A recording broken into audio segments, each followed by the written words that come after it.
¿De cuál problema? ¿Quién fue primero? Noé. Sí, es del primero y del segundo.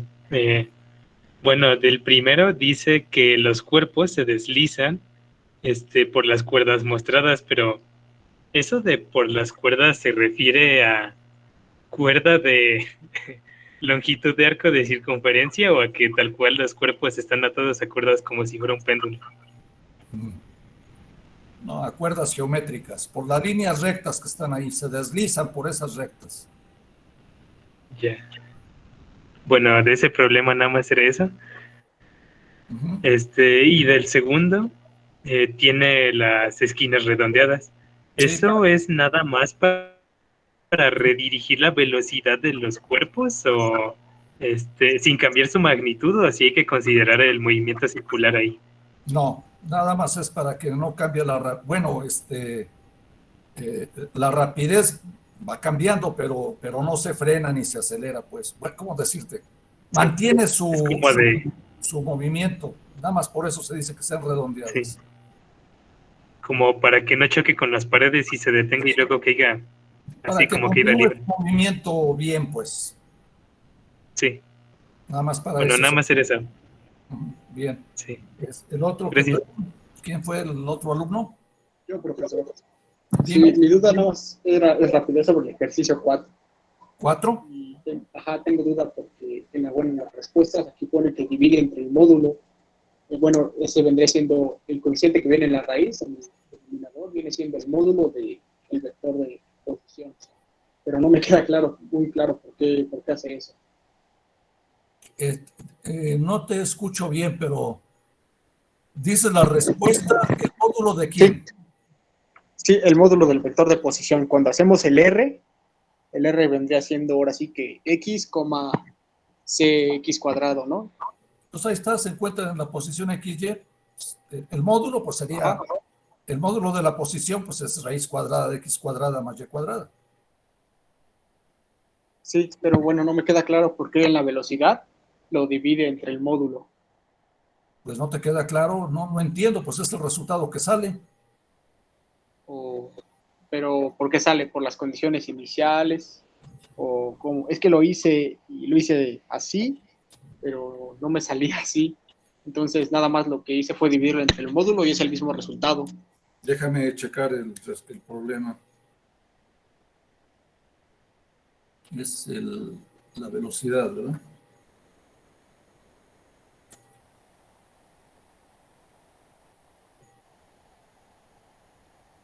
Sí, el resultado está correcto y si no te sale, pues es que no te salió el problema. Sí, bueno, creo que sí debe ser entonces por las condiciones iniciales, porque ya cuando las apliqué, bueno, tendría que salir esto.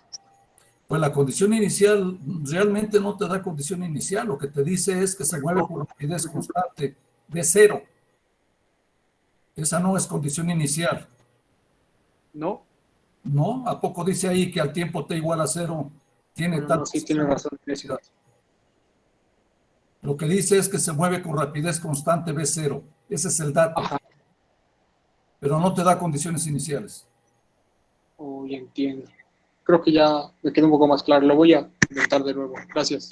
Bueno, los demás, Ah, bueno, yo tengo una duda con el 3, profesor. con el 3. Díganme su nombre, cuando menos para que sepa. Soy Mario, soy Mario. Mario Palacios, creo, ¿no? Sí, bueno, ya cuando lo estaba pues intentando resolver, esta parte de que la sombra de la luna se proyecta en la Tierra, por ejemplo, cuando se está moviendo la luna, yo quiero creer que como que los rayos del sol siempre van como que en línea recta, ¿no? Con la luna. Sí, así como está Ah, en el ok, dibujo. ok, perfecto. Y se están moviendo en ese sentido, que lo dice ahí el Ajá, enunciado. sí, La sí, sí. Tierra gira así como está ahí y la Luna también va en ese sentido. Sí, es que, bueno, me estaba confundiendo con esa parte de cómo iba los rayos del sol con la luna. Ok, bien. Es claro que en estos problemas, en algunos de estos problemas, déjenme decirles, con este no deben de tener ningún problema. Basta con que tomen nada más una cuerda, porque el ángulo alfa, tomen una de ellas y van a demostrar Pues lo que les pregunta ahí, ¿cómo depende el tiempo del recorrido del ángulo alfa? ¿Depende o no depende? O sea, si no depende, pues entonces independientemente de cuál alfa sea, va a tardar el mismo tiempo. Entonces lo que deben de responder. Claro que debe ser con cálculos, no nomás contestar. Este problema tiene su historia, al menos para mí, el 2, y ya algunos recursadores ya lo deben de conocer y ya lo deben de saber hacer. Este problema un poquito modificado, de hecho hasta un poquito más complicado, porque me parece ser que no ponía estas partes rectas. Viene como una pregunta, o venía, no me acuerdo en qué edición, en el Resnick.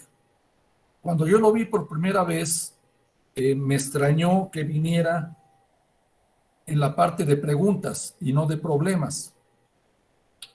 Y pensé, bueno, si viene en la parte de preguntas, debe de haber una solución rápida para contestar al problema, pues.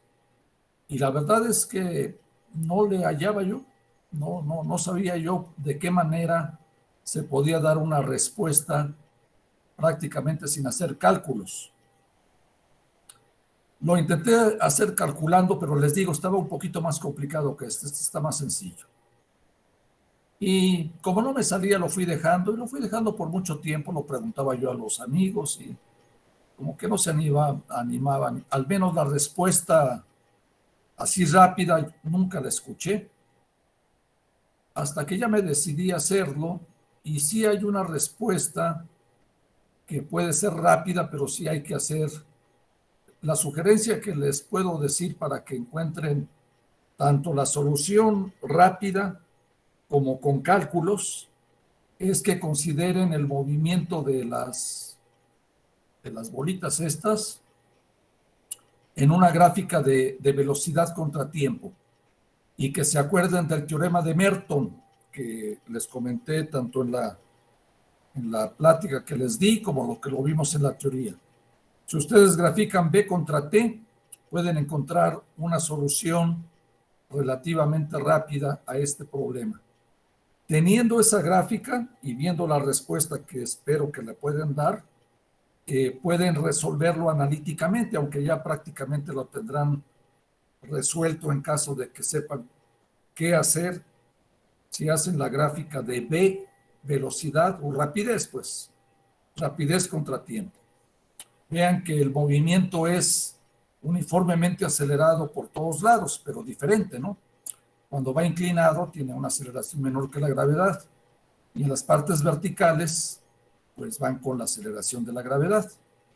Entonces, esta es la sugerencia que les doy, y algunos de ustedes deben de saberlo resolver rápido. Este problema tiene que ver con el movimiento circular. No es complicado, pero tiene que tratar de escribir ahí las cosas. El 4, esos son sencillos, son aplicar nada más, saber derivar y entender bien aquí lo que dice. El 4 y 5 no deben de tener problemas. 4 y 5 casi son matemáticos nada más. El 6 es un problema de coordenadas cilíndricas, pues ya calculamos en polares, en cilíndricas, pues lo pueden obtener. Otra vez, como les he dicho, esto viene resuelto en los libros. No tiene ningún caso que lo copien, que lo aprendan, pues ahí anótenlo. La cosa es que lo supieran hacer. Si saben hacer ya bien la aceleración, ya la calcularon en coordenadas polares, que les sugerí por ahí. Quedó pendiente eso, ¿no? Si eso lo saben hacer, ya esto ni lo hagan. Nada más tomen los datos. También ya tienen ahí en la teoría cómo resolver esto, y esto viene hecho en prácticamente todos los libros de análisis vectorial, de cálculo vectorial, bien hecho. No tiene caso que lo copien, traten de hacer ustedes las operaciones. Ahí en los apuntes viene cómo deben de calcular la torsión y la curvatura. Es relativamente fácil. Tienen que escribir las cosas. Obviamente no me tiene por qué entregar problemas, no. Mi caso tiene ya en esta modalidad en donde me los pueden copiar de donde sea. Ustedes háganlos, por favor. y sí me pueden preguntar cosas que no entienden, como lo acaban de hacer. Eso claro que sí. Bueno, ¿vieron alguna otra pregunta de los demás de la lista de problemas? No, profe. Bueno, yo sí, profe, soy Mauricio Ramírez. Sí, dime, Tengo Mauricio. duda en la 7. Bueno, esto es más de lo que nos compartió de información. Para sacar la constante de torsión nos había dado la, la fórmula a partir del vector de posición, pero con respecto de derivar el desplazamiento, que sería pues ds. Pero para mm, me estaba encontrando, bueno, buscando en internet que para derivarlo con respecto de t era similar, tenemos que deducir ¿cómo se llama? Deducir la ecuación de la constante de torsión con respecto del tiempo. O sea, esa fórmula la tenemos que deducir aparte. No, déjame poner nada más que no subir. Déjame poner el apunte para decirte dónde está. Déjame Sí. buscarlo.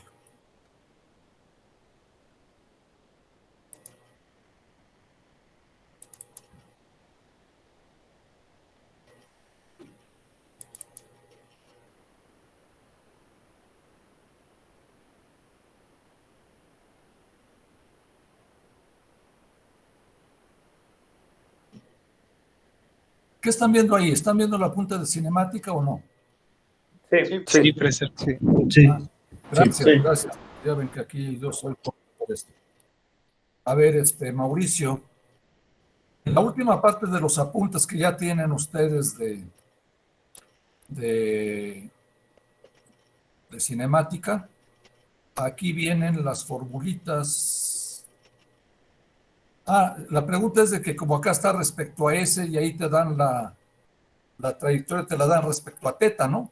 Sí, sí, bueno, teta depende de t. Sí, pero permíteme. Permíteme.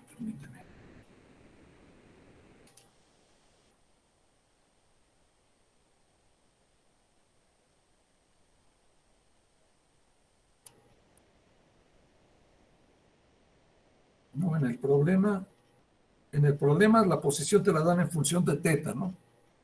En el problema. Sí. Y en las fórmulas vienen, vas a tener que calcular derivadas respecto a S, Ok, sí, son a S.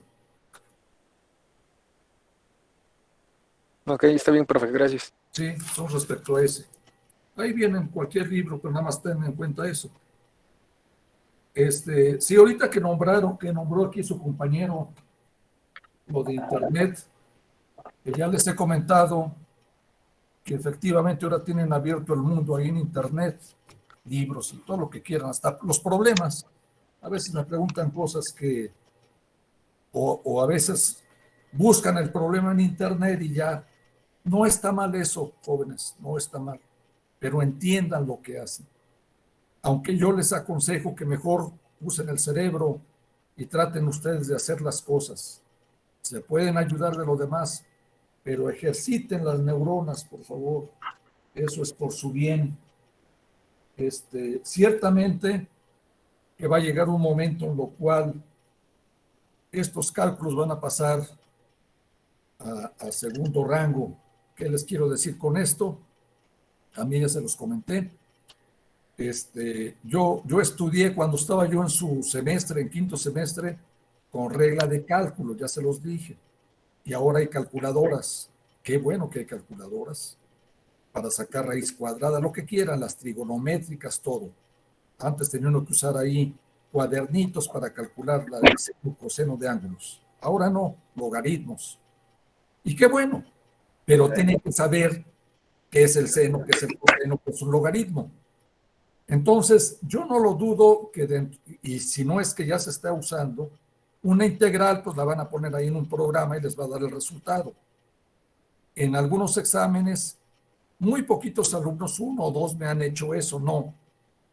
Todavía estamos en transición y las operaciones me las tienen que hacer a mano en los exámenes. No sé si me entienden. Sale una integral por ahí, y la tiene que hacer. Una derivada la tiene que hacer. O sea, no voy a aceptar así resultados de que están en tal programa. Tienen que hacerlo a mano. Ya vendrá el tiempo más adelante en el cual esto pase a otro nivel, pero por lo pronto sí tienen que hacer las cosas. Bueno, ¿alguna otra pregunta? Yo, profesor Mario, una última pregunta. Igual es del problema 2, porque, bueno, nos dice el problema que pues todos los lados miden lo mismo, ¿no? H. Pero yo entré como en conflicto en esa parte porque yo decía, bueno, de A a B, por ejemplo, el primer recorrido, la partícula va a recorrer como que ese camino inclinado hasta un cierto punto, ¿no? Que es cuando se empieza como a curvar. Sí. Entonces, según yo, o bueno, lo que yo estaba considerando es que esa distancia que recorría ya no era como tal H, era un poquito menos. No sé si eso esté bien, o sea, lo puedo considerar como H. Sí, por favor. No. Ok. Sí. De y A a bueno, B, de A a B es H y de B a C es H. ok. Y la cosa de que esté redondeado nada más es para que el movimiento sea continuo, por favor. Nada más para eso. No Ok. tomen en cuenta la curvatura. No hay ningún dato para que calcularan el radio de curvatura. No hay nada de eso. Es nada más para que el movimiento sea de manera continua. Nada más para eso. Ok. Es que... Lo que pasa es que de A a B va a tener una cierta aceleración menor que la gravedad y de B a C va a tener la aceleración de la gravedad. Nada más. Perfecto, sí. Es que yo estaba considerando como que 3 recorridos, ¿no? Antes de que llegara a B, No. cuando está en la curvatura de B, que es la parte la sentía muy difícil. No. Pero bueno, ok. Gracias. Sería mucho más complicado eso. Ahora Sí. piénsenle, hay una solución rápida, ojalá la obtengan. Y algunos ya lo saben, porque este problema lo he discutido en clases anteriores, pero ustedes traten de pensarle. Ya les di la sugerencia. Hagan una gráfica de B, velocidad, rapidez, mejor dicho. Rapidez contra tiempo. A ver, cualquiera de ustedes, si ustedes grafican B contra T, ¿qué información pueden saber?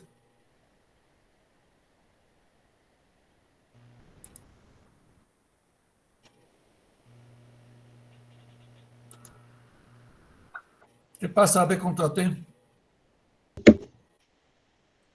Vemos Pues se vería cómo va comporta la aceleración. ¿Qué más? Pues lo que se desplaza, ¿no? Sí, el desplazamiento. Porque dice que es H. Pues sí, entonces, piénsenle. ¿Dónde está? Piénsenle. ¿Cuál es el desplazamiento de la partícula cuando se va por A, B y C? Que cuando se va por A, D y C. el mismo, ¿no? El mismo. Esa es la clave para la respuesta. Ahora la pregunta es, ¿llegarán al mismo tiempo? Eso es lo que debemos contestar. Si llegan al mismo tiempo, pues sí. Y si no llega, ¿cuál llega primero? Lo tiene que demostrar. Y la clave está en lo que acaban de contestar. El desplazamiento de ambas partículas es el mismo. Entonces, si ustedes ponen, ¿dónde está eso?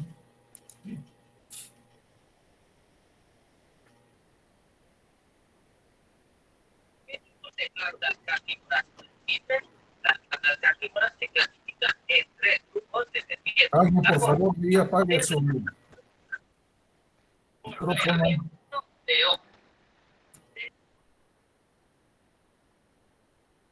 No, eso lo tengo en la plática, no está aquí.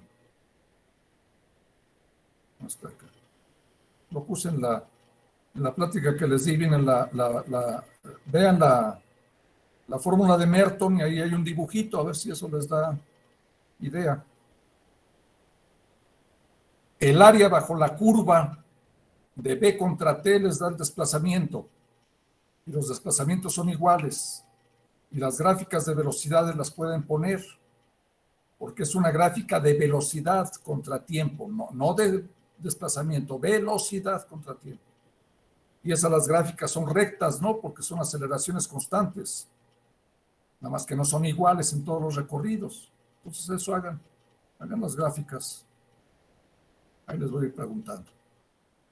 Bueno, ¿alguna otra pregunta? Bueno, entonces, de lanzamiento de proyectiles, les dejé en el mensaje que les envié. Habíamos visto en la clase hasta aquí, ¿verdad? Sí. Bueno, Sí. ¿en esto que vimos tienen alguna pregunta? No, ok.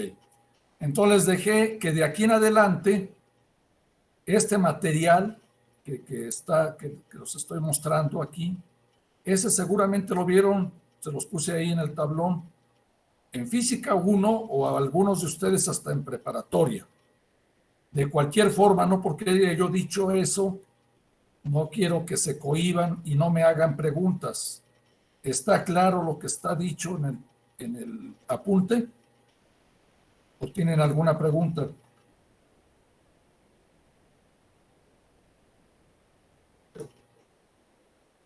Bien. Entonces, si no hay preguntas, quiere decir que todo está claro. Y eso es responsabilidad de ustedes. Bueno, ahora vamos a pasar al siguiente capítulo, leyes de Newton. Cuando termine leyes de Newton y conservación de la energía, voy a hacer un examen. Ahí les diré cuándo va a ser el examen. Obviamente todavía falta mandarle los problemas de leyes de Newton.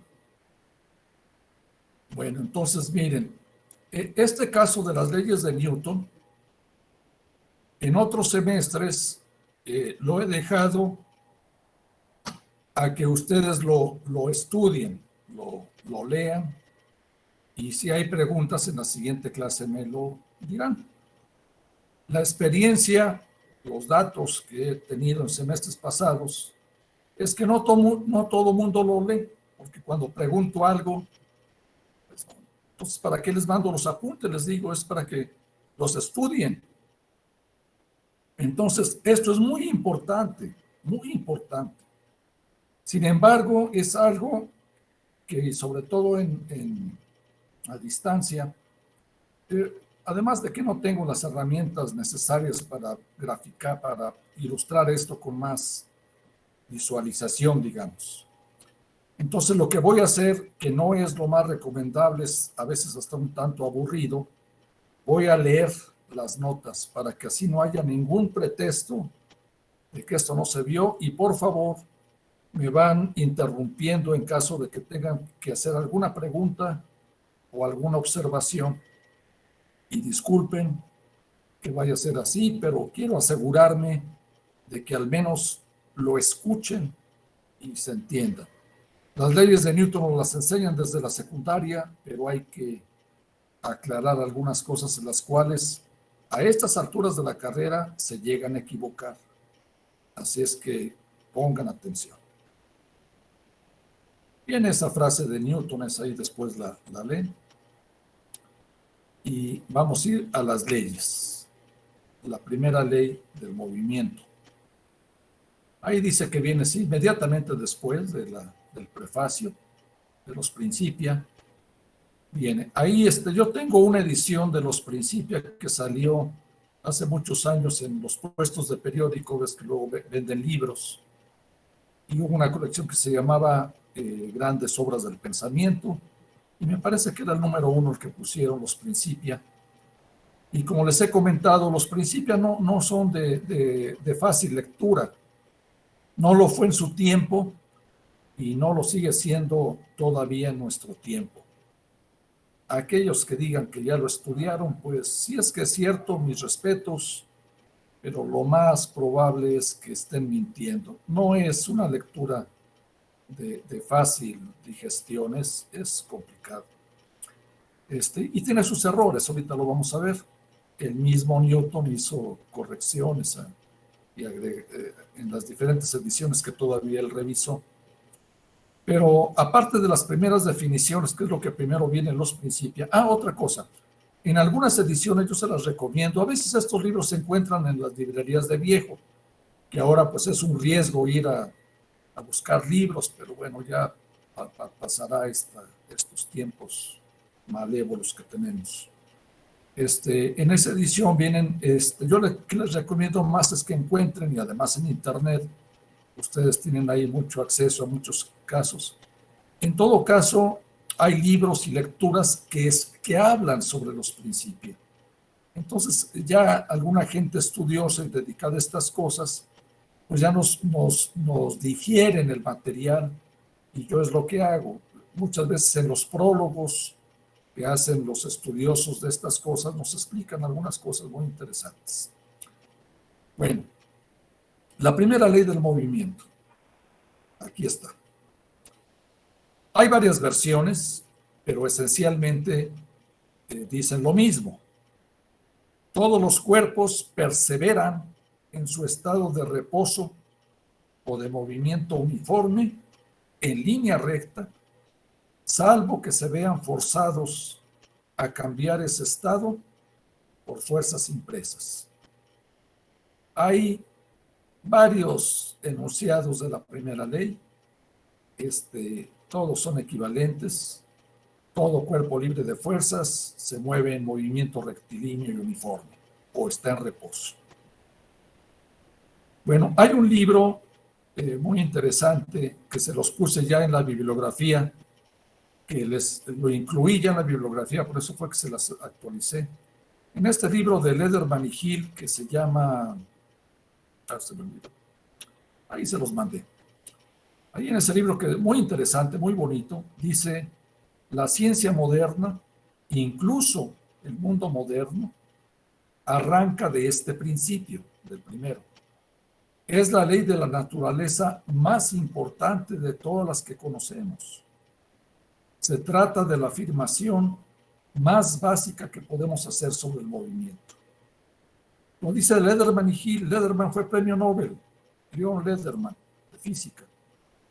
Entonces yo creo que es gente que sabe lo que hace.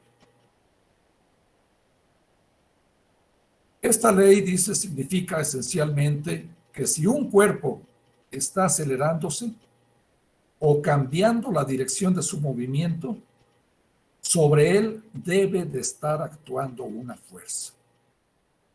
¿De acuerdo? Si ven un cuerpo moviéndose en línea recta, pero cambiando su rapidez, tiene que haber una fuerza que esté ocasionando este movimiento. ¿Sí? Si se está moviendo con velocidad uniforme, pero cambiando de dirección, debe de haber una fuerza que ocasione eso. Pues básicamente eso es lo que dice la primera ley. Dice aquí, entonces tenemos un criterio para reconocer cualitativamente la presencia de una fuerza, como lo acabo de decir. Sin embargo, esta ley no proporciona la magnitud de la fuerza ni su origen. ¿Sí? Nada más cualitativamente decimos, ahí hay una fuerza actuando. ¿Cuál? No sabemos cómo detectarla, cómo medirla, no sabemos todavía. Bueno, el rozamiento, la fricción, siempre presente, es un gran obstáculo al movimiento de los cuerpos y ocasiona que surja la idea intuitiva de que es necesaria una fuerza para mantener los cuerpos en movimiento. Nos recuerda esto a Aristóteles, ¿no? Que fue Galileo al que se le ocurrió imaginarse lo que pasaría si no hubiera rozamiento, como lo vi en la plática. ¿Sí? Imaginemos una situación sin rozamiento. La aplicación de una fuerza sobre un cuerpo provocará una aceleración que será menor si se trata de mover un cuerpo cada vez más grande. Diremos que los cuerpos materiales son reacios a cualquier cambio. ¿Está claro eso? Tienen una caja aquí, como esta que está aquí pintada, entre más grande sea la caja, y aun cuando no hubiera rozamiento, cuando ustedes apliquen, traten de mover esa caja, entre más grande sea la caja, les va a costar más trabajo, entre comillas. Va a ser más difícil moverla. No se diga si hay fricción. Si hay fricción, pues todavía más, ¿no? Entonces, esa dificultad que ofrecen los cuerpos a cambiar su estado de movimiento es a lo que se le llama la inercia. Aunque esto también lo cuestionan algunos autores. Algunos autores dicen, ningún cuerpo va a ofrecer cambiar su estado de movimiento si alguien los trata de mover.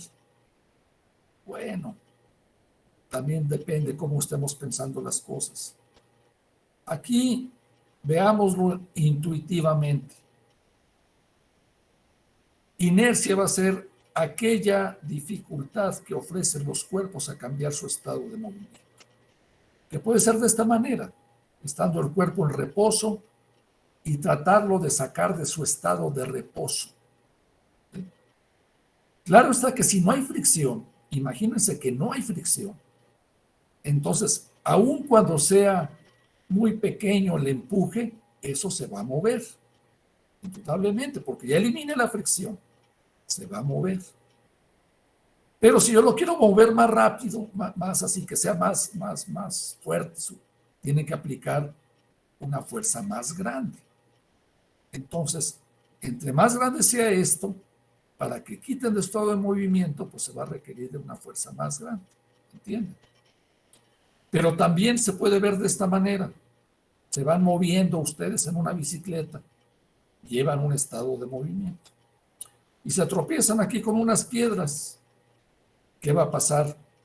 Este cuerpo que traía un cierto movimiento va a tratar de continuar con su movimiento. Aquí se frenó la bicicleta en la que iba.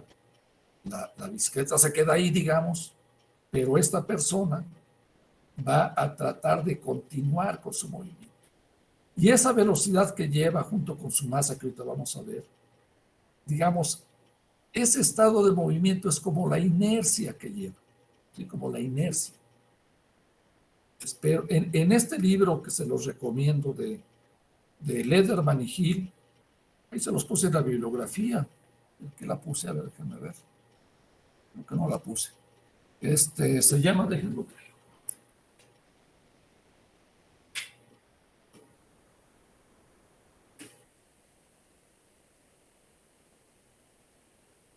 Creo que se los había comentado.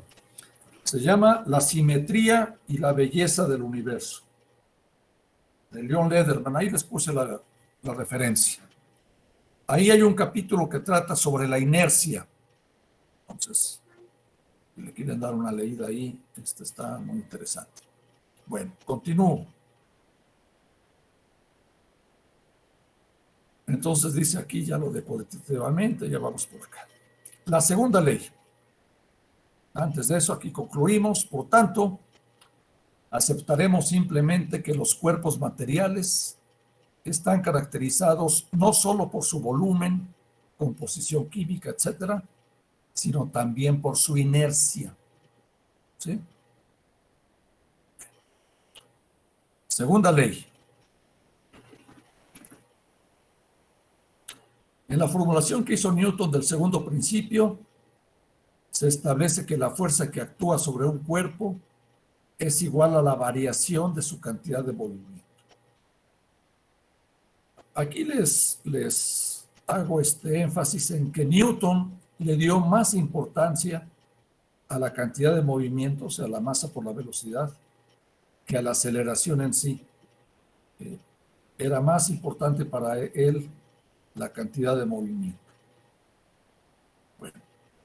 Sin embargo, para aquellas fuerzas que actúan de manera continua, como la gravedad, es más conveniente definir la fuerza de un modo distinto. La versión del segundo principio, formalizada por el matemático suizo Leonhard Euler en 1750, es la que fue adoptada finalmente en física y se enuncia de este modo.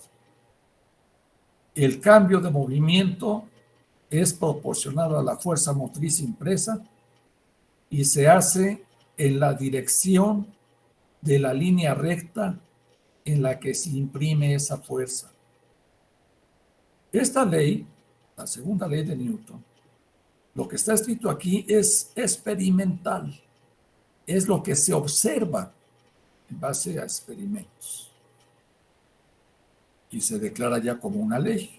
¿Qué tan válida es la ley? Pues siempre y cuando la naturaleza se siga comportando, pues mientras no haya algo que no cumpla esto, pues esa es la ley. La ley es algo muy fuerte. Y aquí está un poco más explicado qué es lo que establece esta ley. Si la presencia de una fuerza resultante, o sea, ¿qué quiere decir con esto? Que si hay varias fuerzas aplicadas a un cuerpo, si me fijo en la resultante, que ya saben ustedes qué es, se manifiesta cualitativamente por las variaciones que produce la velocidad, según la primera ley. Definimos esta fuerza como proporcional a la rapidez con que varía la velocidad del cuerpo, o sea, la aceleración.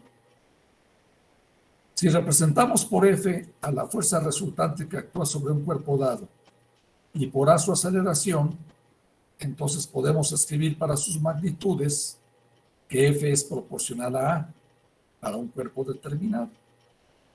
Si dividen F entre A, pues eso le va a dar una constante. Esta constante dependerá del cuerpo que están ustedes observando. La constante así definida es una medida de la inercia del cuerpo. La representaremos por M y la llamaremos masa. Ahorita voy a regresar a ese término más adelante. Entonces podemos escribir la segunda ley del movimiento en la forma que nos la enseñan desde nuestros primeros cursos. F es igual a la masa por la aceleración. ¿De acuerdo? Hasta este punto, más o menos, es como nos lo han enseñado en nuestros primeros cursos de preparatoria, ¿no? Desde la secundaria, a veces. Pero como dice aquí abajo, pero surge una dificultad. Y aquí vienen los peros. La ecuación 2, esta, F igual a M por A,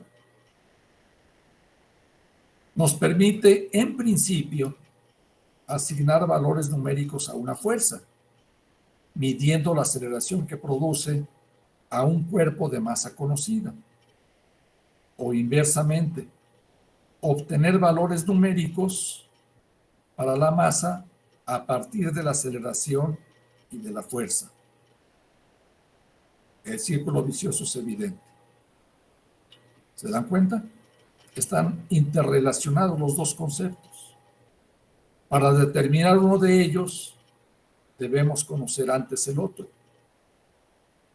¿Cómo se resolvió esta dificultad? Lo vamos a ver más adelante. Está claro que hay aquí una dificultad conceptual. Determinar la fuerza y la masa,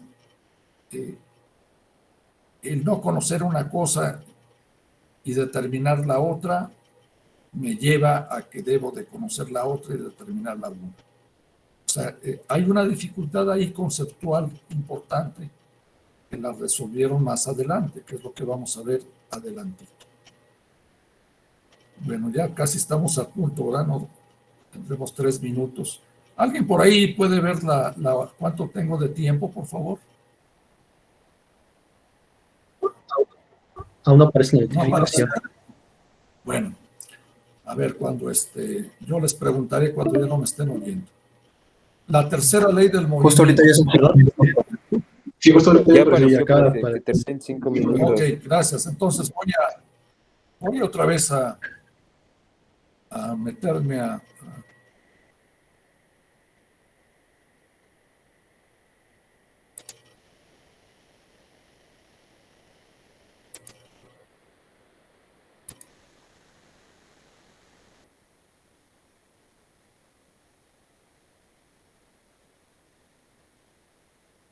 En 5 minutos, decía. Sí, todavía quedaban 5 minutos. Bueno, ¿alguna pregunta hasta aquí? ¿No? Creo que no. Eso es lo que nos han enseñado, ¿no? Todos. Sí. Bueno, entonces voy a cerrar esto para entrar otra vez.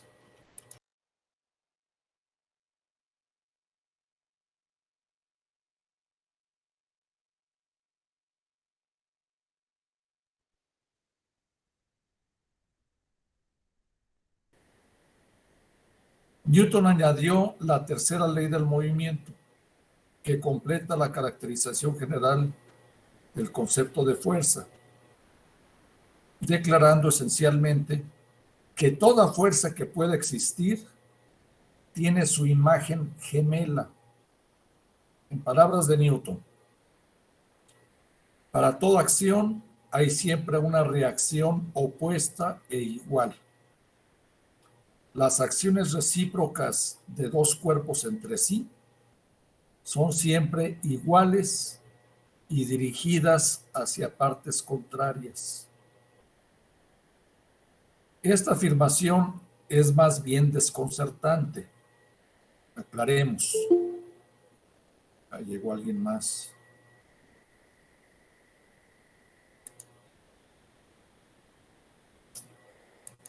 ¿Cómo les digo?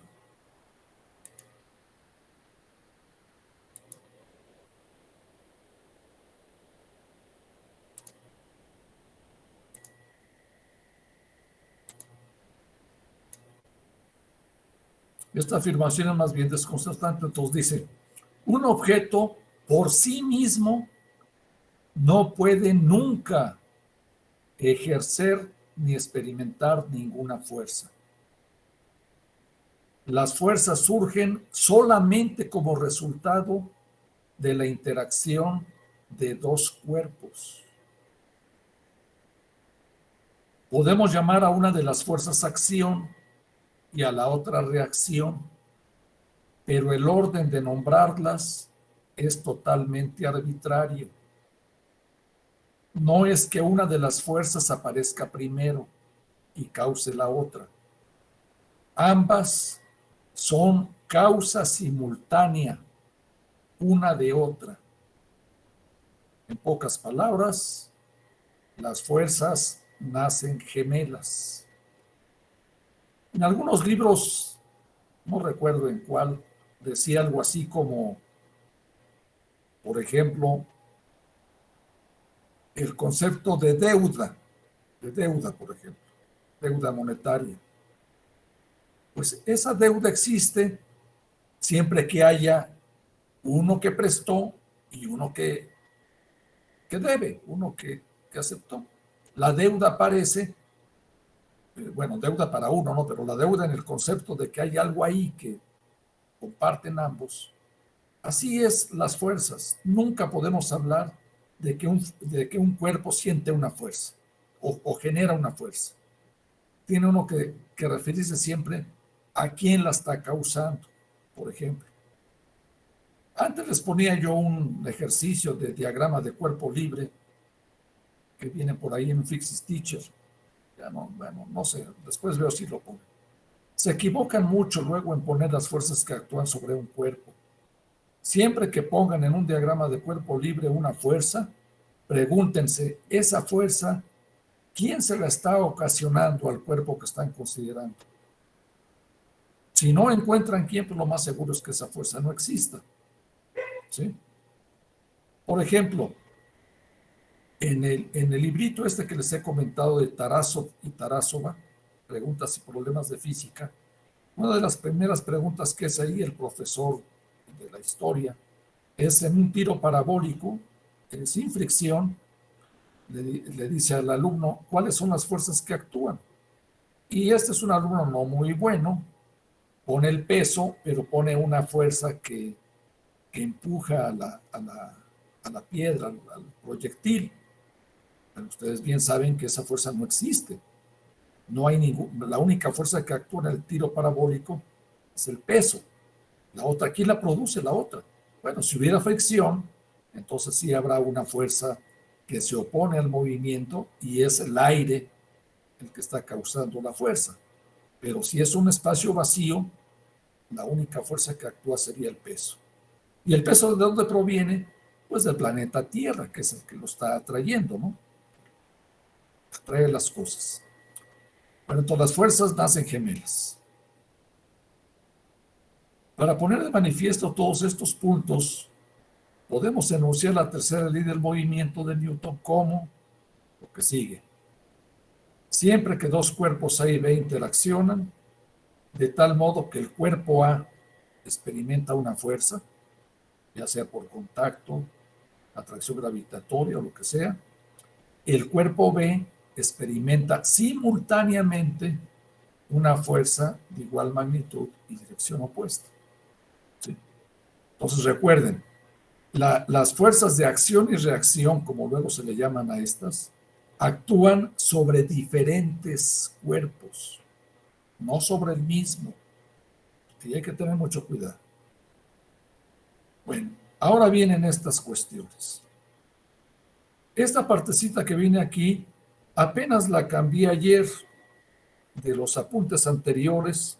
Si algunos de ustedes, los oyentes, recursadores, conservaron esta parte, la modifiqué, porque creo que está más claro como lo escribí ahora. Entonces esta hoja, que es una hoja, esta está modificada de los apuntes anteriores y aquí está mucho más claro, entonces por eso lo voy a leer. Ahora consideremos la dificultad de definir fuerza y masa que se expresó después de enunciar la segunda ley, lo que vimos antes. ¿Cómo podemos saber qué fuerza actúa sobre un cuerpo dado? Podemos intentar los siguientes procedimientos. Apliquemos un tiro, un tirón o un empuje al cuerpo considerado hasta que su aceleración se reduzca a cero, en caso de que este cuerpo se esté moviendo. El tiro o empuje que ocasione esto será igual en magnitud y dirección opuesta a la fuerza original que actúa sobre el cuerpo. Pues, por ejemplo, una piedra que tomen ustedes, si la sueltan, que caiga libremente, está actuando el peso, o sea, la fuerza de atracción de la Tierra, y si ustedes colocan la mano y la detienen, y ya no permiten que se acelere, pues entonces diría uno que la fuerza que le está ejerciendo la Tierra a la piedra, pues la compensan con la fuerza que ustedes, el tirón, el empuje, que le pongan a la piedra para que se reduzca a cero su aceleración. Esa sería una manera, por ejemplo. Sin embargo, el problema se desplaza al de medir el tiro o empuje. Además, un tiro o empuje se aplica siempre a través de un medio material y toda medición deberá hacerse en términos de las propiedades observadas en tales medios. Entonces, este método no es satisfactorio. Otro procedimiento para salvar esta falla sería mediante el uso de la gravedad. Es decir, podríamos equilibrar todo tiro o empuje mediante el peso de algún cuerpo y expresar toda fuerza en términos del peso. Pero de nuevo surgen problemas, ya que los pesos varían de un punto a otro de la Tierra de una manera nada sencilla. O sea, la gravedad no es la misma en todos los puntos de la Tierra, cambia. Entonces, pues el peso, si quiero medir la fuerza de esa manera, pues no es lo mejor, porque hay problemas en este caso, con la gravedad. El intento de definir fuerza independientemente de la segunda ley se presenta tan lleno de dificultades que parecería que no vale la pena insistir, o que tal vez sea suficiente decir que la interpretación habitual de la segunda ley de Newton deja dudas pendientes. Mientras tanto, pasemos a la definición de masa. Todavía se llegan a encontrar textos de mecánica donde se dice que la masa es la cantidad de materia contenida en un cuerpo, o que masa es simplemente el cuerpo mismo o la materia de que está compuesto. Es pertinente aclarar este concepto. Déjenme mostrarles cómo definió Newton el concepto de masa para que vean que está. No. Acá está. Esta es una copia del libro que les digo de los principios de Newton. Aquí viene el prefacio, la tercera edición. Yo cuando leí esto me causó un tanto de extrañeza, porque en este prefacio Newton le agradece o cita, al menos aquí algunas personas que contribuyeron, que algo le deben aquí a Newton, pues de alguna manera les agradece. Pues, finalmente Newton no era tan duro como lo dicen algunos historiadores, aunque aquí es a la tercera edición de los Principia, en 1725, a la cual se le había ablandado el corazón a Newton. Bueno, en este párrafo que está aquí, vamos a leer lo que para Newton es la masa. Dice: la cantidad de materia es la medida de la misma, surgida de su densidad y magnitud conjuntamente. Aquí es un lenguaje de esa época y pues tenía otro estilo. Pero vean que en esta supuesta definición de masa también hay un círculo vicioso implícitamente, porque Newton quiere definir la masa, la cantidad de materia, mediante la densidad. Pero la densidad de un cuerpo pues es la masa entre el volumen.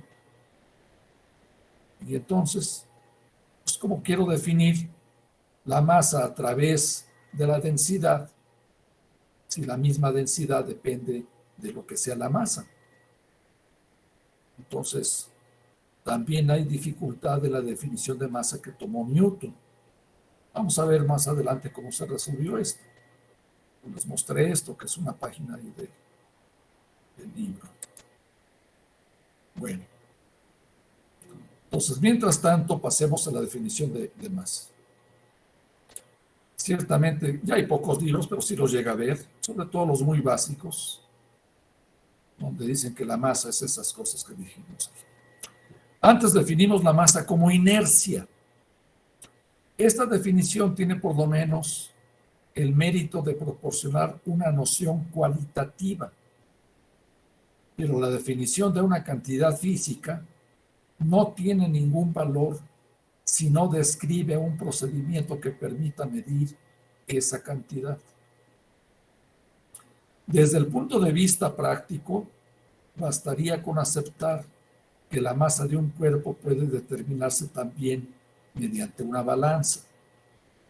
Elegiríamos un cierto cuerpo como masa patrón y compararíamos todos los demás con él, equilibrándolos con fracciones conocidas o múltiplos del patrón. Pero esta definición, nuevamente, depende del postulado de que la masa es directamente proporcional al peso y por lo tanto a definir masa en términos de fuerza. Esto nos hace retroceder a la situación de tener que dar una definición de fuerza independientemente de la masa y de la segunda ley de Newton. El dilema es evidente, como se dijo antes. Igual que para la fuerza, la masa tiene problemas. Además, esta no es una definición satisfactoria. No contiene la característica primordial contenida en la masa, la idea de inercia. Bueno, pues la dificultad debido a la interdependencia de las definiciones de masa y fuerza que comentamos antes, fue resuelta hasta hace relativamente poco tiempo. digamos, hasta la fecha de aparición de la famosa obra de Ernst Mach, que vivió en estos años, La ciencia de la mecánica, publicada por primera vez en 1883. Este libro se encuentra y seguramente en internet. Les pongo aquí yo lo tengo en inglés y en español. Aquí está las primeras hojas de la ciencia de la mecánica, que está en inglés. El original creo que está en alemán. Sí, acá dice, trasladado del alemán, traducido del alemán por esta persona. Y esta es una edición pues ya más viejita. Ya está. Ciencia de la mecánica. Les digo, está en internet, lo encuentran seguramente. Lo hay en español también, de Espasa-Calpe. Nada más que se me quedó en la escuela, no lo tengo aquí. Ahí viene cómo resolvió este señor estos problemas conceptuales contenidos en las leyes de Newton. Vamos a ver cómo le hizo. Primero vamos a aclarar el concepto de masa. Esto viene, pero no del todo claro, y en otros libros, en el Fowles.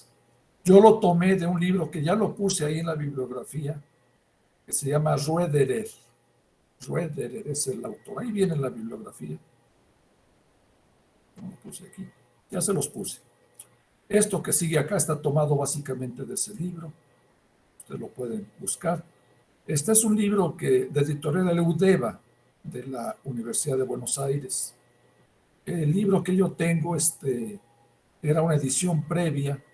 Las ecuaciones vienen escritas a mano y luego esa editorial desapareció, pero me parece que se encuentra en internet.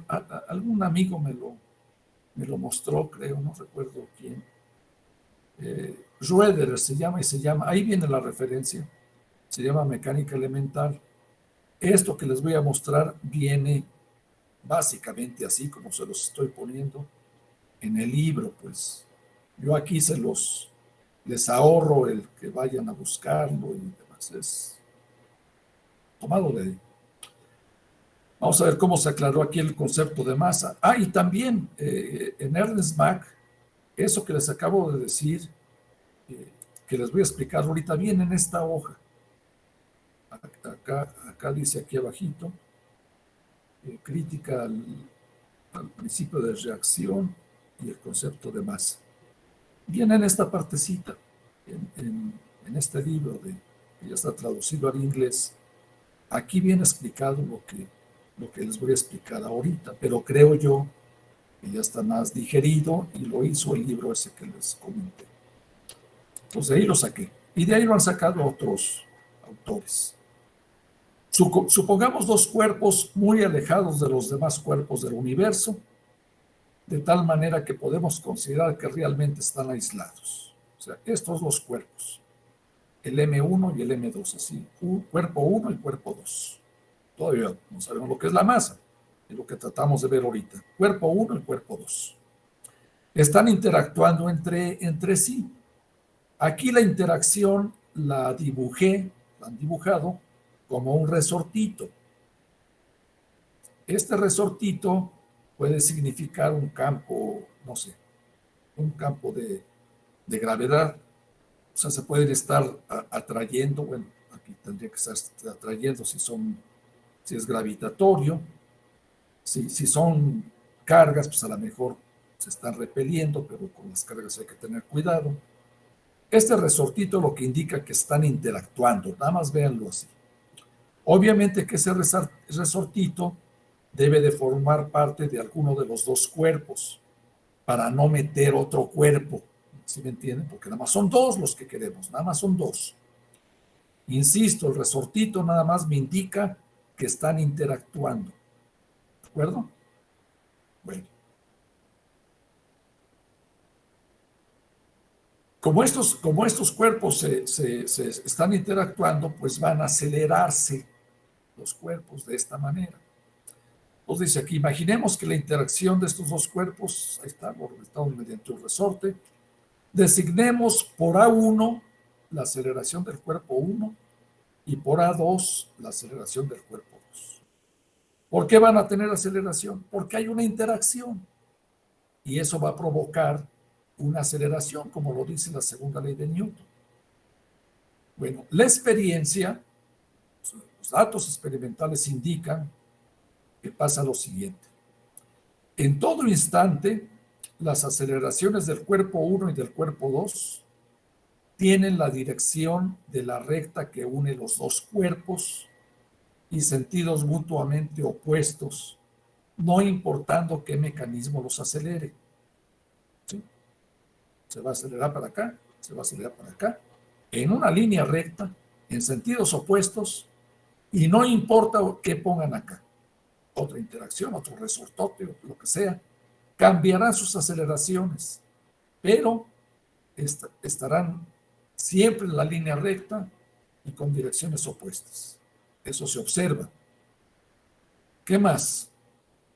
En todo instante, o sea, todo tiempo, el cociente de los módulos de las magnitudes de las aceleraciones, A1 entre A2, tiene siempre el mismo valor, no importando cuál sea el mecanismo de interacción. Este valor depende exclusivamente de los dos cuerpos que interactúan. Hago énfasis. Cambian la interacción, pero no cambian los cuerpos. Van a cambiar las aceleraciones. Pero si ustedes hacen esta fracción A1 entre A2, siempre les va a dar el mismo numerito. Vuelven a cambiar el resorte, pero las masas siguen siendo, los cuerpos siguen siendo los mismos.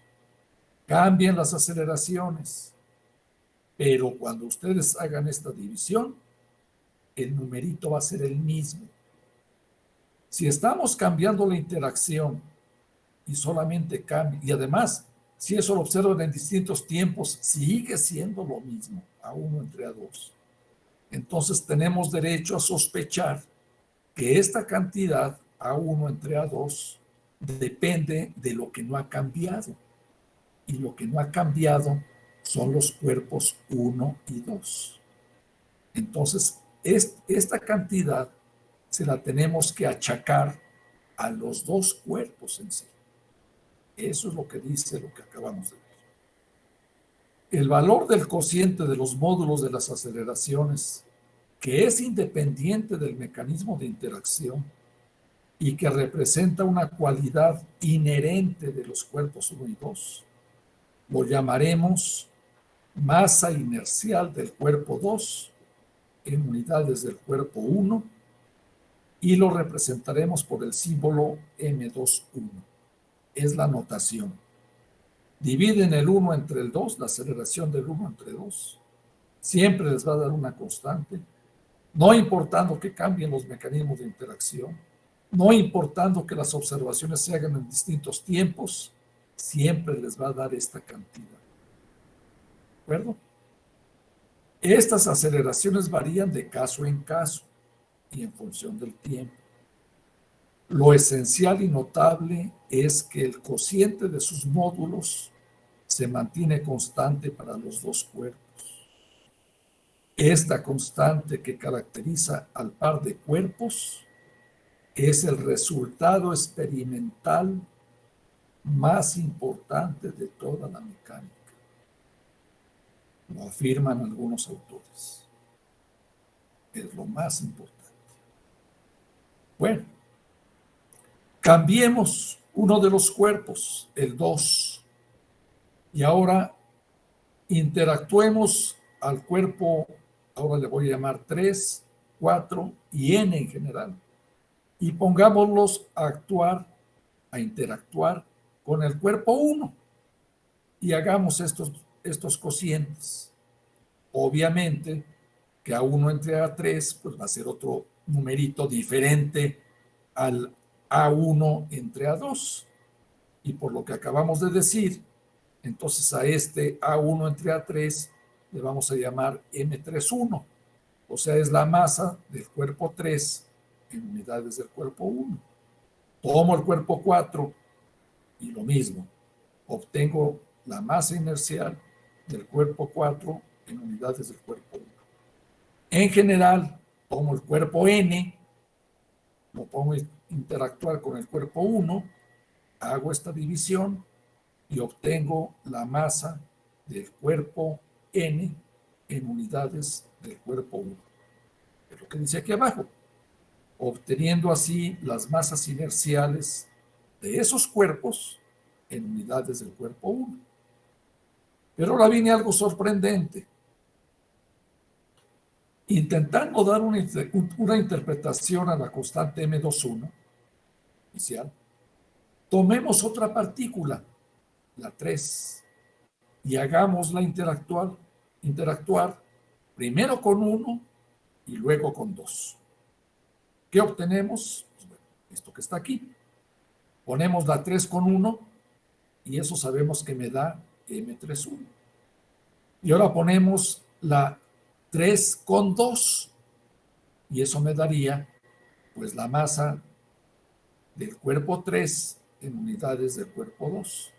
Aquí me daría la masa del cuerpo 3 en unidades del cuerpo 1. ¿De acuerdo? Aquí es donde viene lo sorprendente. Es concebible imaginar que las constantes M21, M31, M32 sean independientes, ¿no? Sí está claro. A ver si se alcanza a ver aquí. Acá está. Acá está la M21 es 2 con 1. La M31 es 3 con 1. Y la M3 con 2 es la M32. Sobre todo si observamos esta. Cuando interactuamos el cuerpo 2 con el cuerpo 3, aquí para nada tuvo que ver el cuerpo 1. ¿Están de acuerdo? Puse a interactuar el 2 con el 3 y me dio este numerito. El 2 con el 3. Bueno, pues ahora me fijo en ese numerito, en el F2 con el 3, y eso me da pues M32. Pero este numerito que me da aquí, la cantidad que me dé aquí, resulta que lo puedo expresar como M31 entre M21. O sea, esta masa del cuerpo 3 en unidades del cuerpo 2 se puede escribir como cuando yo puse a interactuar el 3 con el 1 y el 2 con el 1. Y esto es lo sorprendente. Esta última igualdad es un resultado nuevo que no se puede deducir de los anteriores. O sea, esto se obtiene de observación. Ya que obtuve este numerito, lo que sea, el número que hayan obtenido, 5, 4, 3, lo que sea, se dan cuenta, resulta que ese numerito es igual a cuando yo hice M31 y M21 y los dividí y me da el mismo numerito, siendo que aquí nada tuvo que ver el cuerpo 1. Pues eso es sorprendente, ¿no? Lo vuelvo a leer, la última igualdad es un resultado nuevo que no se puede deducir los anteriores. Nos indica que la masa de un cuerpo, en este caso el 3, lo podemos expresar en términos de una masa M1. Si por decreto adoptamos de una vez por todas al cuerpo 1 como unidad de masa inercial, podemos suprimir el índice 1 y llamar al cociente A1 entre AN simplemente la masa del cuerpo N, entendiéndose que es en unidades del cuerpo 1. ¿Sí? Obsérvese que así definida, el valor de la masa de un cuerpo es el número que mide cuántas veces más aceleración tiene el cuerpo unidad cuando es puesto en interacción con el cuerpo dado. Ese número dependerá, por lo tanto, del cuerpo unidad. En resumen, las experiencias anteriores permiten introducir una magnitud física llamada masa inercial, que representa el hecho físico de que el cociente de las aceleraciones de dos cuerpos en interacción mutua, cualquiera, es siempre el mismo, dependiendo solo de los dos cuerpos. el valor numérico de esa magnitud está dado por el valor numérico de ese cociente cuando uno de los dos cuerpos es el convenido como unidad. Dense cuenta que en esta explicación de lo que es la masa, se hizo para salvar la dificultad conceptual y lógica que tenía la definición de masa que teníamos antes. Se hace con ese objeto de que la teoría esté bien sustentada. No quiere decir, como alguna vez me lo dijo algún profesor de alguna vocacional, una vez que fui a dar unas pláticas a profesores de vocacional, y en esta parte me interrumpió uno de ellos y me dice: oiga, profesor, ¿y usted cree entonces que le vamos a explicar a los alumnos que para medir la masa de un cuerpo hay que ponerlo a interactuar con otro y medir las aceleraciones? Pues no, profesor. Esto que les estoy explicando es una aclaración conceptual de lo que es la masa. Obviamente que hay otros métodos prácticos para medir la masa, como es medir los pesos, ¿no? Que es como lo hacemos. Bueno, ahora ya hay más tipos de balanzas, pero lo hacemos midiendo pesos, comparando con pesos, con masas, hay patrones, con resortes, de varias formas.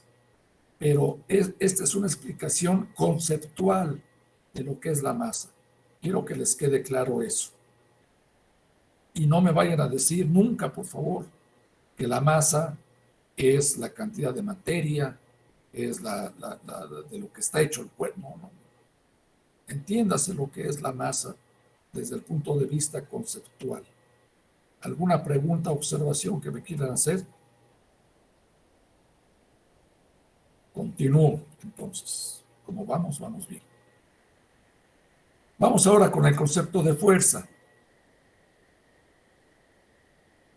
Ahora nos proponemos encontrar un ente que sea representativo desde el punto de vista físico del proceso de interacción, ¿sí? Del resortito ahora. ¿Cómo vamos a hacer? Ya vimos antes que nos metíamos en problemas porque para definir lo que era fuerza necesitamos definir lo que era masa y había ahí un círculo vicioso. ¿Cómo se resolvió en el mismo contexto que estamos viendo ahora? ¿Cómo lo resolvió este señor Mach? A primera vista, podría tomarse directamente la aceleración como intensidad de interacción, ¿sí?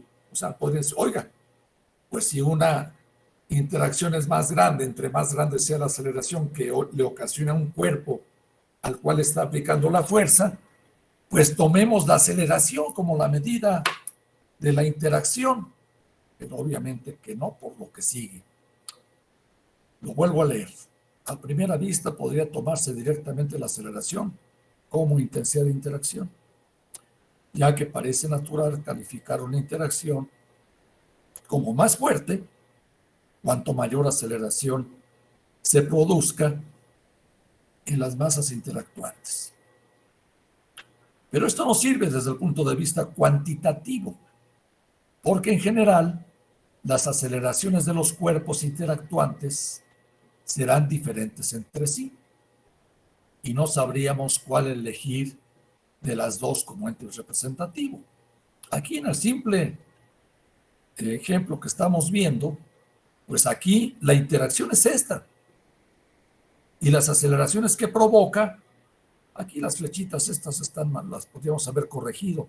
Aparentemente este va a tener una aceleración menor que este, que aquí es más grande y es más pequeña la masa, ¿no? Así en el dibujo.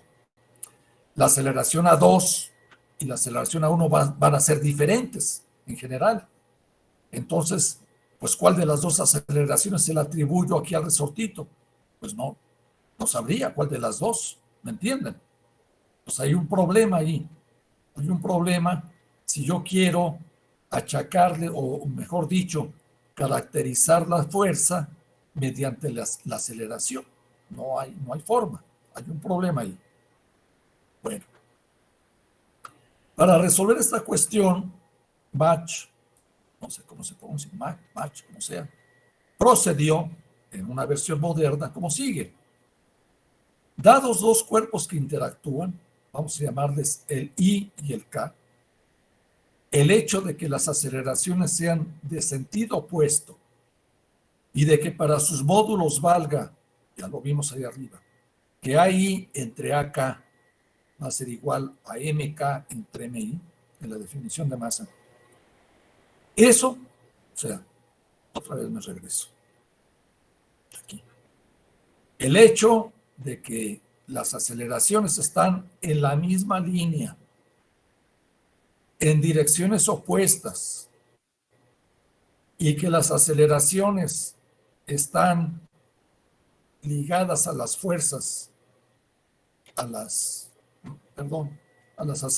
las aceleraciones están ligadas a la interacción. ¿Dónde está? A esto que está aquí, a esto. Entonces, para eso vale que AI entre acá lo puedo escribir como MK entre MI. Bajo esas observaciones, mejor dicho, se pueden expresar vectorialmente con esta igualdad. Y aquí, en las magnitudes, pasan el MI para este lado, les queda MI por ahí. Y la AK la pasan de este lado, y les va a quedar MK por acá. Eso en magnitudes. La dirección es la misma, porque los vectores tienen la misma dirección, pero sentidos opuestos, con el signo menos. Entonces, vean, aquí ya tenemos una manera de caracterizar a la interacción.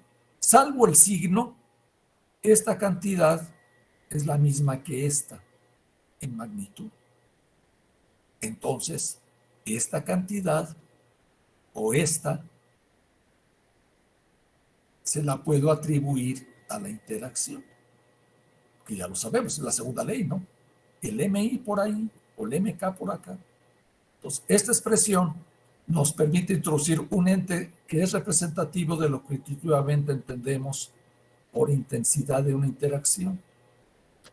MI por ahí o MK por acá contienen a la aceleración y es el mismo, excepto el sentido, para las dos masas interactuantes. Este ente nos permite, por lo tanto, representar en forma cuantitativa unívoca lo que entendemos por intensidad de la interacción. Llamaremos al ente MI por ahí FI, o sea, fuerza sobre el cuerpo I, y a MK por acá, FK, fuerza sobre el cuerpo K, en su interacción con el cuerpo I. Y según 6, pues les va a quedar que FI va a ser igual a menos FK, que se está obteniendo de manera gratuita la tercera ley de Newton. Simplemente caracterizando a la fuerza, llegamos a la tercera ley de Newton. Vean.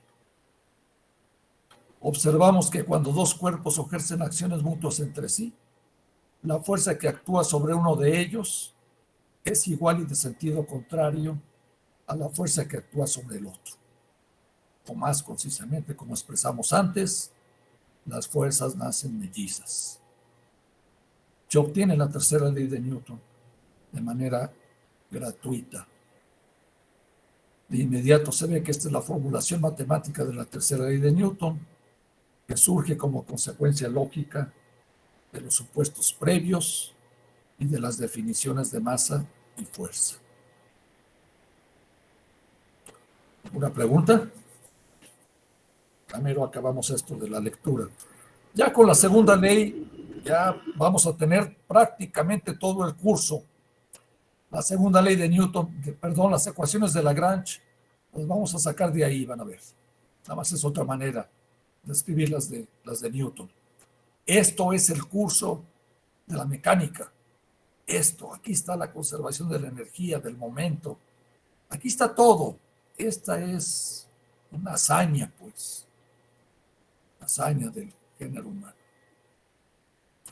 La definición de fuerza propuesta aquí permite introducir una ecuación que se puede usar en el estudio de todos los problemas mecánicos.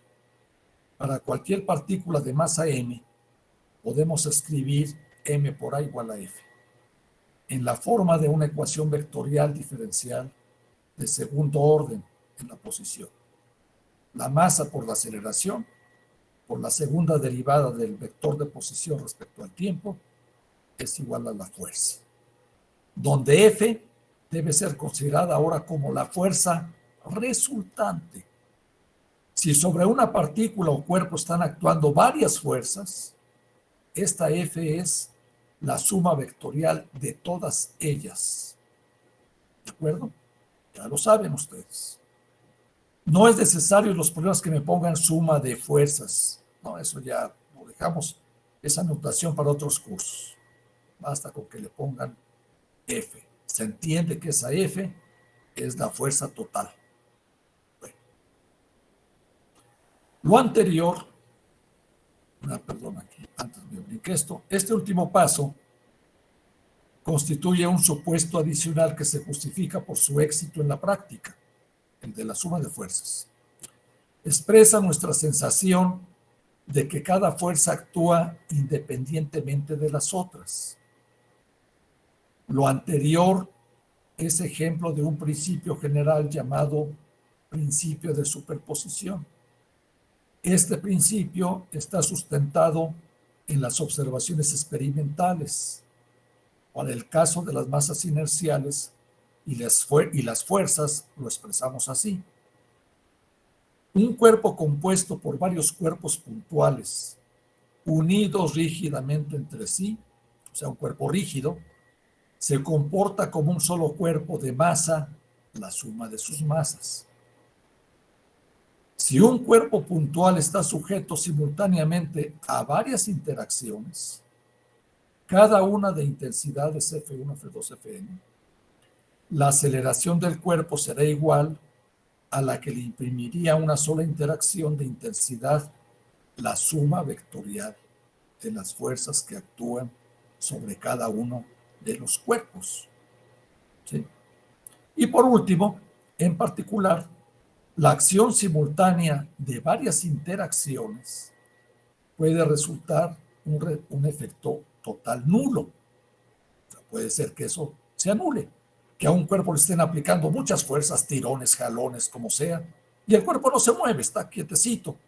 Pues lo que pasa es que está en equilibrio el cuerpo. En este caso, el cuerpo se mantendrá con movimiento uniforme rectilíneo o permanecerá en reposo según las condiciones iniciales. Bueno, algo que debo de decirles antes de continuar es que vean que ya en todo esto que les he dicho, hemos dicho que la fuerza es un vector. Pero eso, ¿quién nos lo dijo? ¿O por qué? ¿Por qué es que la fuerza es un vector? ¿Por qué lo podemos denotar con un vector? ¿Alguien me lo puede decir? ¿Cómo se puede comprobar que las fuerzas actúan como vectores? Eso se tiene que hacer experimentalmente. No sé si estás todavía por ahí, ¿cómo te llamas? ¿Fabián? ¿Pavón? Sí, aquí sigo. ¿No te acuerdas si en física 1, en análisis vectorial? No, creo que a ti te di física 1, ¿verdad? No análisis vectorial. No, solo física 1. Bueno, pero en el curso de análisis vectorial, en un apunte que tengo, se demuestra cómo es que la fuerza es un vector. Porque nos dicen, es un vector, sí, oiga, pero ¿por qué? Bueno, una respuesta rápida es que cumplen la ley del paralelogramo, que luego se critica tanto, de que, bueno, son flechitas y hago el paralelogramo y que la resultante, y ya, es un vector. Bueno, sí, en matemáticas nos dicen que es otra cosa, pero en física eso se demuestra, que efectivamente las fuerzas obedecen a la ley del paralelogramo, y eso lo hizo Newton, desde Newton lo hizo. No sé, y eso después no me voy a regresar al análisis vectorial. Hay una manera de probarlo de manera muy bonita, luego se los muestro. Lo hubiera puesto ahora, pero si no es cuento de nunca acabar, estamos en repaso. ¿Alguna pregunta hasta aquí? Sí, profesor. Dime. Bueno, ¿existe un proceso semejante a los que se han hecho para las masas, pero para carga? Para carga eléctrica, ya que esas también no están muy bien definidas, sino que se conocen más por lo que hacen que por lo que son en sí. Ay, no te sé decir. Oh, bueno, No lo sé. Respecto a la carga, no lo sé. bueno, gracias. Nada más era eso. Bien. Déjenme decirles también algo. Les voy a mandar ahí en las lecturas un archivo que se les va a parecer muy insignificante. Es un tanto obligatorio por lo siguiente. Se llama creo que ya lo puse, ahorita me dicen. Se llama el arte de la medición. No se los he puesto, creo que no, ¿verdad? El arte de la medición. Unas copias ahí de, no recuerdo, ese articulito que es hay dos motivos por los cuales lo pongo. Uno es que el autor es Arrigo Cohen Anitua. Ya murió esta persona, era un sabio este señor. Algunos profesores tomamos un curso de lingüística con él, que dio en el Politécnico. Sus últimos años los pasó en el Politécnico. Una persona muy sabia, sabía muchas cosas. Y ese artículo que es sobre las unidades de medida y sobre la medición, está muy bonito. Aparte, eso me lo dio un amigo que ya murió, un amigo argentino que fue profesor de la escuela, muy amigo mío, de los amigos más cercanos, si no es que el más cercano. Tiene hasta algunas anotaciones de él todavía. Y por eso guardé esas hojitas y se las voy a... Ya lo tengo, ya lo escaneé y se lo voy a pasar ahí en las lecturas. Y yo casi no pongo problemas numéricos. Cuando los llego a poner, me escriben las unidades, ni siquiera saben escribir bien cómo se escriben las unidades. Eso viene en todos los libros básicos de mecánica. Además, ya han cambiado los patrones de medida. Este artículo es muy viejito, viene con definiciones que algunas ya no son las vigentes. Entonces, perdonándome eso, al menos es una lectura muy rápida y para que me escriban bien las unidades. Y no es obligatorio, pero en todo caso, si me escriben mal las unidades cuando ponga algún problema numérico, pues eso se los voy a castigar, porque eso hay que escribirlo correctamente, como el español también que escribe. Luego se los mando. Ya vamos a llegar. No, miren, para ir a avanzar más, ¿cuánto me queda? 15 minutos, un poquito menos. No, un poquito más porque empezamos, pero a las 8 se termina, ¿no? Bueno, miren, esta parte que sigue, se las voy a mandar ya completa. De aquí, todo esto. Esto es importante. Bueno, déjenme. Esto de la máquina de Atwood, déjenme ver si tenemos como 15 minutos. A lo mejor sí lo vemos de una vez para que no quede pendiente. La relación entre masa y peso.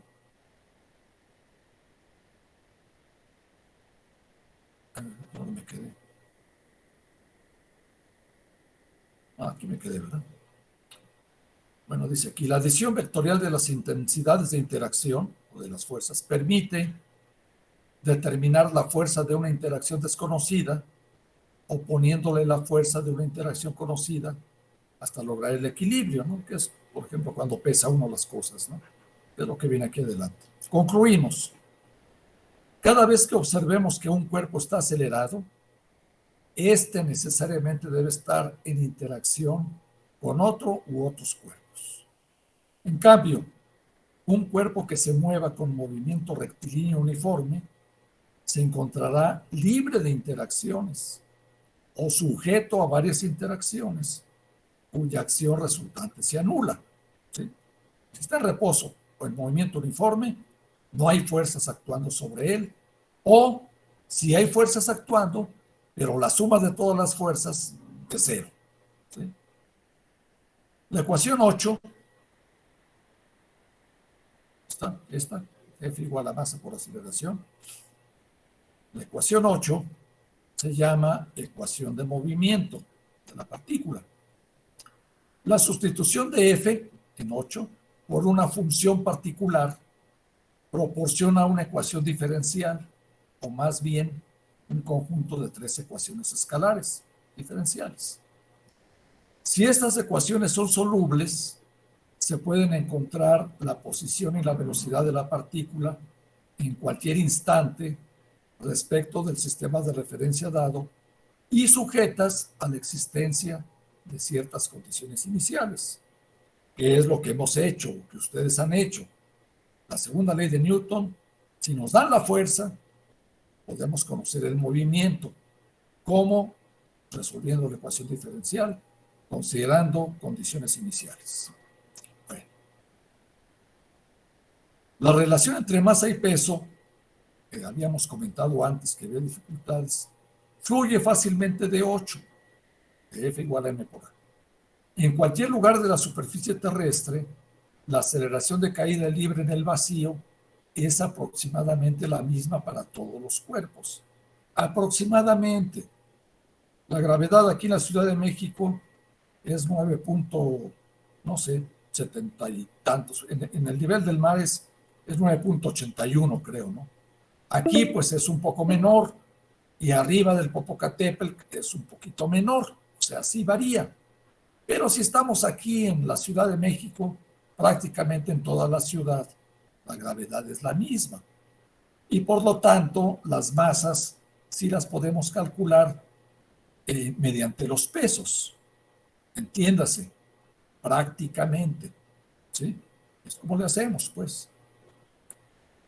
Esto justifica el uso de una balanza para la medición de las masas. Insisto, lo que vimos antes fue para salvar las dificultades conceptuales de lo que era la masa. En la práctica, pues, se mide, por ejemplo, de esta manera o de otra, que ya han variado los sistemas de medición. Una variante interesante de este método para demostrar la igualdad de las masas de dos partículas es mediante la máquina de Atwood, que está aquí ilustrada. Una polea sin fricción o una polea que puede girar, pero de tal manera que se desprecie la masa de la polea, o si se puede deslizar esto estando la polea fija, pero que no haya fricción, o evitar lo más que se pueda. Con esto podemos calcular las masas con esta famosa máquina de Atwood, que la vamos a resolver con Newton y con Lagrange.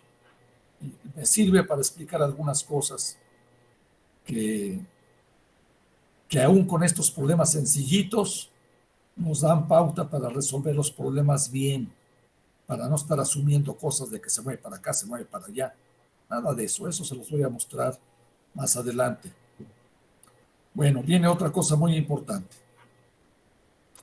Otra aplicación importante, la tercera ley, que también se encuentra en la mecánica de Mach, es la conservación del momentum. Consideremos el caso muy simple de dos esferas de masas m1 y m2 que chocan con velocidades colineales iniciales u1 y u2 respectivamente. Sean b1 y b2 las velocidades después del impacto. Esto lo vamos a ver en colisiones, pero aquí imagínense. Dos esferas que chocan en una línea recta, colineales, y se desvían también de manera colineal. Designemos por tau el tiempo que dura el impacto, o sea, el tiempo muy pequeño, pero no cero, en el cual las dos esferas están en contacto, y por lo tanto es lo que dura el impacto, el tiempo pequeñísimo en el cual las dos esferas están en contacto. Perdón, profesor. Sí, Ya tenemos la notificación. Quedan 2 minutos en la llamada. 2 minutos. Bueno, entonces para que no me quede corto aquí, lo dejamos ahí y lo continúo la clase del miércoles a partir de acá. Les voy a mandar el apunte hasta acá, hasta la máquina de Atwood, y esto lo dejo para el miércoles. Bueno, ¿alguna pregunta rápida en el minuto que tenemos? No, hasta ahorita no, profe. Bueno, entonces, Bueno, respecto a eso, no. por favor, intenten los problemas. Ya les dije que en cuanto terminemos segunda ley de Newton y conservación de energía, voy a hacer el primer examen. Entonces, están a tiempo, empiecen a trabajarlos. No tienen por qué tenerlos rápido ya resueltos, pero métanles el lápiz ahí, pues, y me van preguntando, por favor. Nos vemos el miércoles. Estén bien. Igualmente, profesor. Hasta luego, profe. Hasta luego. Hasta luego. Hasta luego.